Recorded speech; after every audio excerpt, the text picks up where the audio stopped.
Hello guys, তো guys Kolkata বনাম লখনৌ ম্যাচের পর একটা বিষয় নিয়ে অনেকের মধ্যে কনফিউশন আছে, সেটা হচ্ছে যে লখনৌ সুপার জায়ান্ট কি করে 13টা প্লেয়ারকে ইউজ করলো, যেখানে ইম্প্যাক্ট সাবস্টিটিউট নিয়ে তো 12টা প্লেয়ারকে ইউজ করা যায়।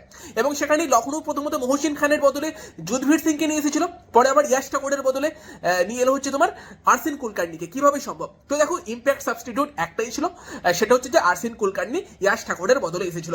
তবে ক্রিকেটের রুলস আছে, সেটা হচ্ছে কনকাশন সাবস্টিটিউট নেওয়া যায়। কোনো প্লেয়ারের যদি মাথায় চোট লাগে তার বদলে প্লেয়ার নেওয়া যায়। আর এটা কিন্তু আইপিএল এ শুধুমাত্র না, ওয়ার্ল্ড ক্রিকেটেও রুল আছে।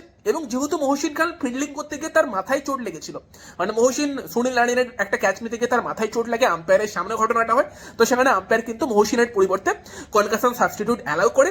এবং সেই জায়গাতে কিন্তু কনকাশন সাবস্টিটিউট যে আসবে, সে কিন্তু মহসিনের 2 ওভার করেছিল, বাকি 2 ওভারের কোটা পড়েছিল, সেটাই কমপ্লিট করতে পারতো। সেই কারণে যুধবীর সিং এসে কিন্তু 2 ওভারই বল করে। তো এই জন্যই কিন্তু এই সাবস্টিটিউটটা হয়েছিল।